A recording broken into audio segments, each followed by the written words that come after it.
labored basically to pay their way through. Now, by the age of 9, Anderson already had an apprenticeship to work on a coal ship. And once he got to his teens, he transferred from the coal ship to the Navy. Now, it was in the Navy that things changed significantly for him. Now, it's here that a lot of historians say that he actually received a mental illness of some kind. Now, that's because he received a nasty shrapnel wound to the head. And it's said that after this wound, after recovering, his behavior completely changed and he turned into this violent, aggressive man. They also noted that even his way of speaking changed. It became this low growl that they said was more like an animal than a man.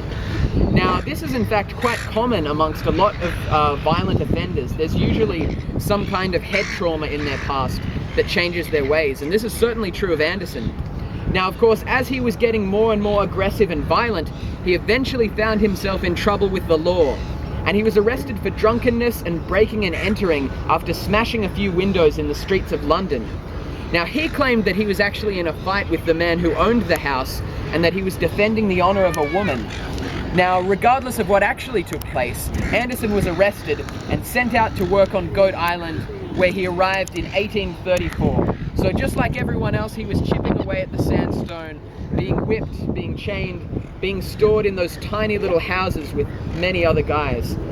Now, of course, as he was a bit different from everyone else, he was a little bit more aggressive. He certainly made it known amongst the guards that he didn't like working or doing what they said. So he would often attack them in an attempt to get out of work or to be solitary.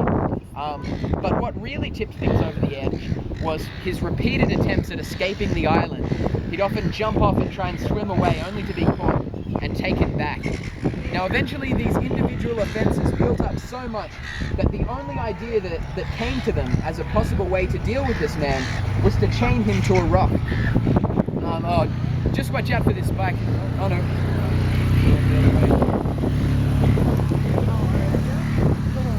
Now, in total, he actually owed them about 1,700 lashes. And at the time, it was believed that 40 lashes would kill a man if given in one go. So they spread them out over smaller amounts day by day, which accounts for the strange behavior that developed in Anderson once they chained him to this rock. Now, people would see him rolling around in mud at the very foot of the rock. And eventually, when he was asked to explain what this was, he said that it was the only way he could actually soothe the wounds in his back in which maggots had been laid. Now, he'd been whipped so profusely and so often that none of his wounds had been able to heal, and of course flies in the hot sun had laid their eggs in his back. Now, eventually, this strange man chained to a rock became noticed by the everyday citizens of the area, and he nearly became somewhat of an exhibition. They'd come past in their boats just to get a good look at him, and the more generous of them actually threw him little care packages of bread or flasks of water and things like that. Now, people started to complain due to the brutality that this man had been dealt, and eventually they complained so much that the governor at the time, Governor Burke, came all the way out to actually meet with Anderson. Now, when he met Anderson, he told him that if he'd only change his ways and work just like everyone else in the quarries, then he'd be fine to let him go. But Anderson told him he had no intention of doing that, and that there was no way they could change his mind. So instead, he found himself being shipped off to another colony in Port Macquarie. Now, in Port Macquarie, it was his job to carry around large sacks of lime. Now, these sacks would have leaked quite a bit, so they would have leaked into the wounds on his back and stung quite profusely. As a slight bonus, though, they might have actually killed any of the maggots that might have remained in his back by that stage. Now, sick of his life, sick of the hand he'd been dealt, he decided to do something that a lot of convicts did, which was to commit an act so brutal that they'd finally get put to death. Now, even though a lot of these guys genuinely believed they were going to hell as well, they still thought it could be no worse than what they'd already suffered. And I'm sure you can understand why, having seen how they've been treated here. Now, Anderson killed one of his guards with a shovel to make things particularly brutal. But unfortunately for Anderson, they still didn't see this as enough to put him to death.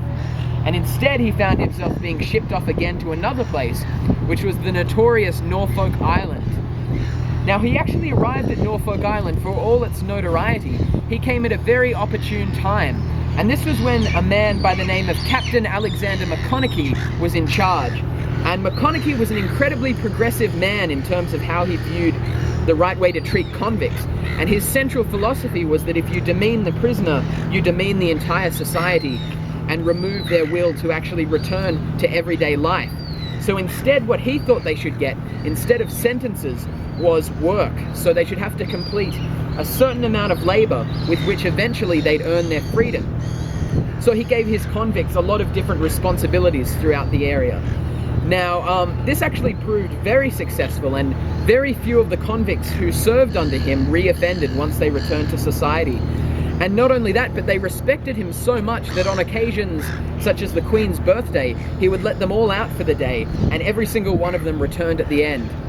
So Anderson was no exception to this. He respected the man, and Maconochie thought what Anderson needed was some solitary time to get back to himself.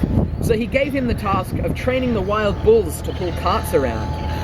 And Anderson, taking Maconochie's position, realized that he shouldn't demean this animal, just as he had been beaten himself.